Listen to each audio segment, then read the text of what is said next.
I'm with Josh Reinstein, and we're talking about his new book, Titus, Trump and the Triumph of Israel, The Power of Faith-Based Diplomacy. Now, Josh, tell us, what's your book about? Well, the book is kind of a culmination of my work from when I started the Knesset Christian Allies Caucus in 2004 and until we created in 2007 the Israel Allies Foundation, which coordinates activities of Christian leaders and Christian parliamentarians around the world. The idea shows you that if you look at Israel through a biblical lens, then what's happening in Israel becomes more clear. Whereas if you only look at Israel through a political lens, it doesn't really make sense. So I start with Titus, who was in charge of the destruction of the Second Temple. He thought when he destroyed the Second Temple that he beat the children of Israel, that was the end of the God of Israel, the end of the people of Israel, the book of Israel. He even built an arch in Italy to commemorate that victory over the God of Israel. And so practically, if you looked at it, the destruction, the exile of the Jews, that was the end of the Jewish people. But if you knew the Bible and you knew what was happening and the idea of the prophecies from the Bible, then you knew that this was just the beginning of prophecy, that the Jewish people would be kicked out of the land of Israel, and then one day they'd be gathered in the land of Israel and brought back to the land of Israel. So that's just one example, is if you look at Israel from not a biblical lens, you might miss the story. And today, that's exactly what's happening. People are not understanding what's happening in Israel because they only look at it through a political lens and not a biblical one. So in one way, it's a testimony of God's faithfulness, is it? Yeah, I think what people understand in Israel is that you can't understand the newspaper if you don't understand the Bible.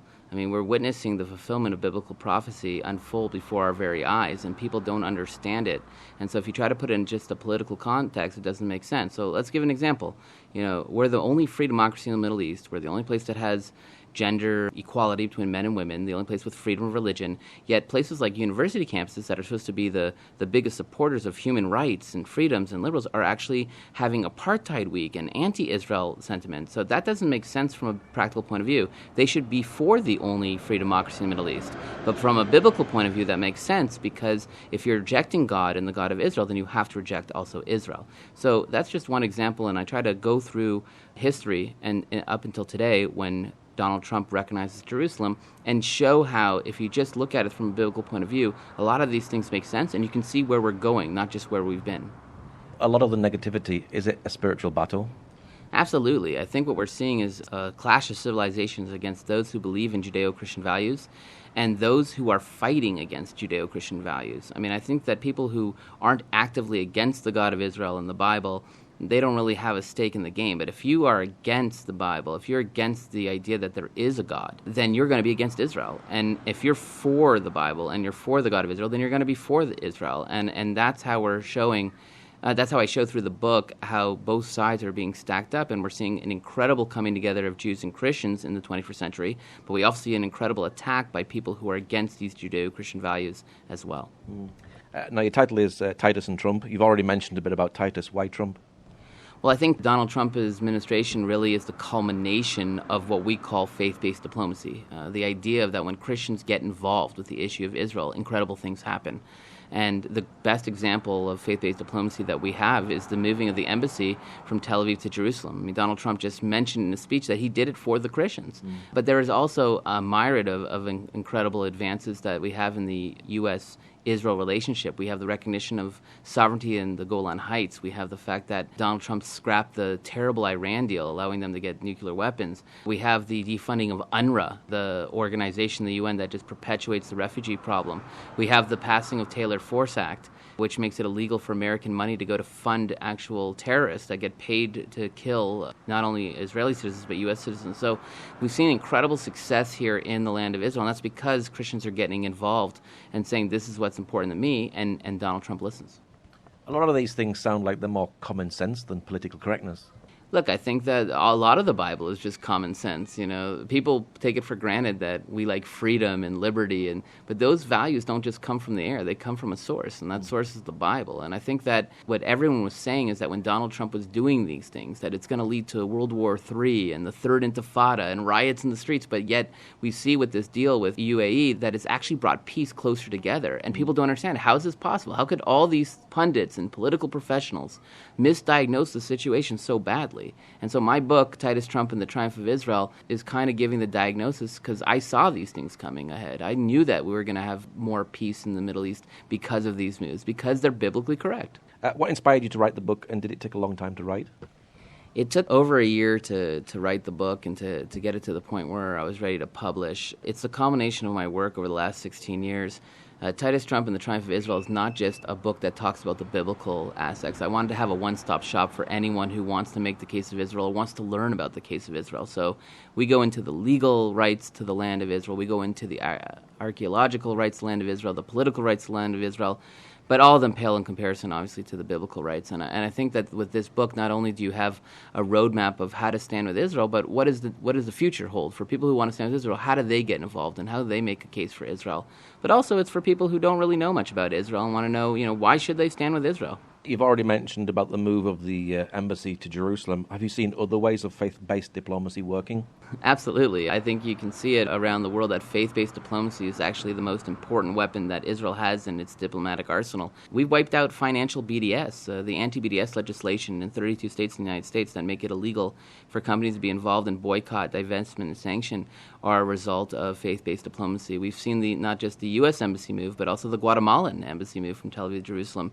And there will be more on the horizon. This is all part of faith-based diplomacy. We've seen incredible support in Africa. We have an African bloc of Christian nations for Israel, part of faith-based diplomacy. I go through in the book Titus Trump and the Triumph of Israel pretty much, the successes of faith-based diplomacy. But I think that what you're going to see is where there's Bible-believing Christians, you can really map out around the world where the next incredible strain of support we're going to get from these countries for Israel. So I try to go back and show the success of faith-based diplomacy, but also predict where we're going to see it in the future. And I think that we're already starting to see the fruits of that labor in places like Latin America, and Africa, and Asia.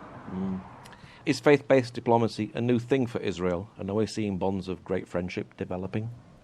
Look, there's always been people who reached out to Bible-believing Christians. I think our Prime Minister, Benjamin Netanyahu, was a pioneer in this. Rabbi Benny Alon founded the idea of faith-based diplomacy through the Israel Allies Foundation. And, of course, we have people like Menachem Begin who worked with Christians. But the idea of taking one's biblical support and turning into real political action has only taken hold over the last 10 years. And of those last 10 years, we've only seen real success over the last 3.5 years. And I think a lot of that has to do with the fact that the Trump administration understands that their base are Bible-believing Christians, and they want to do the things that the base wants them to do. And so they're committed to doing these things for Israel as a way of showing that they're listening to their voters. And I think we're going to see that in Brazil, where you have a Bible-believing president. I think you're going to see that in Australia, where you have a Bible-believing prime minister. And nation after nation, you're going to see this incredible wave of support. So it is new. It's a new, vibrant type of political diplomacy, and it's causing a sea change in international relations for Israel and the rest of the world. Do you see faith-based diplomacy in the Bible?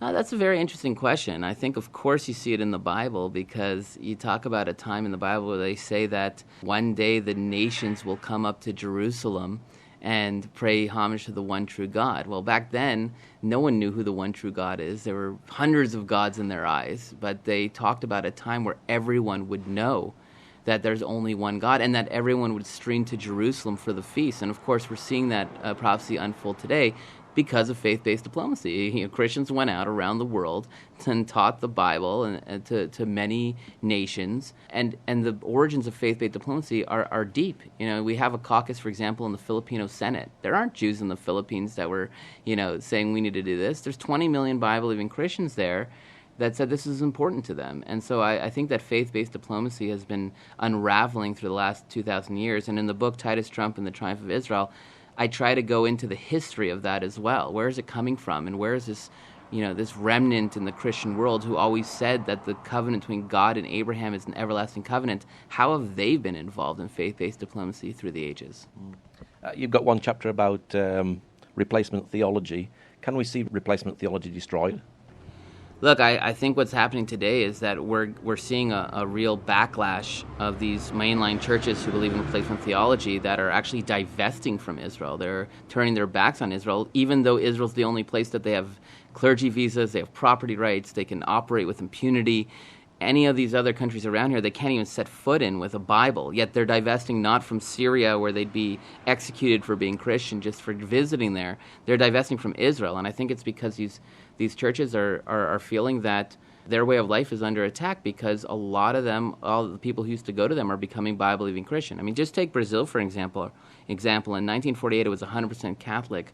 Today it's 35% Bible-believing Christian. And you ask them why. Why have a third of the country left mainline Christian thought and come to Bible-believing Christianity or evangelical Christianity? And they'll tell you it's because of Israel, that they believe that they're grafted into the covenant, that they didn't replace Israel, that they're now part of the covenant. And so this change of thought, I think that mainline churches are either going to have to adapt and find a way to explain how God is fulfilling his prophecies in Israel, or I think they will perish. This must be really exciting for you, being an Orthodox Jew, seeing how much Christians are changing their thoughts and ideas, particularly about Israel.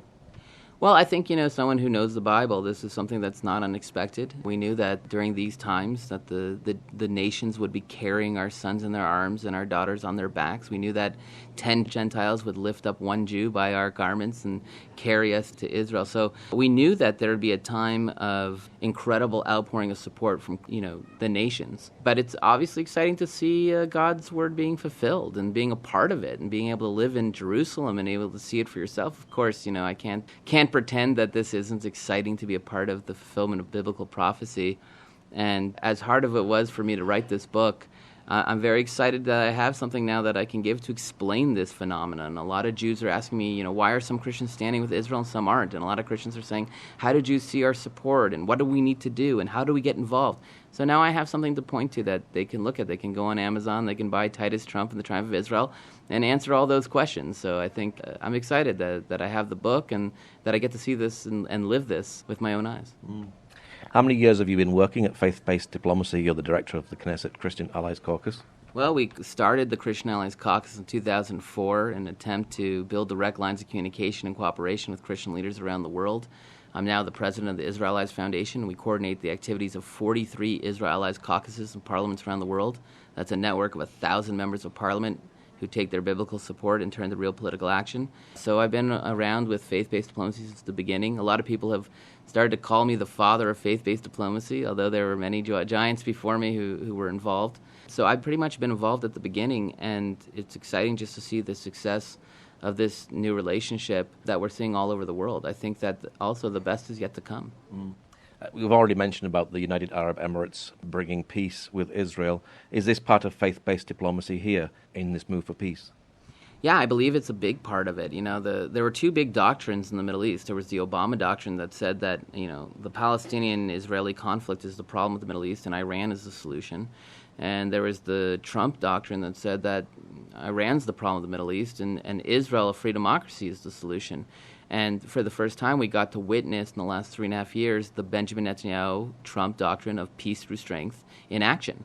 And because of all these things, these biblically correct things that the Christian base has been pushing and implemented, peace got closer together. We saw our big success with the UAE deal, where it wasn't land for peace. It wasn't we release 1,000 terrorists with blood on their hands so that we give goodwill measures for peace.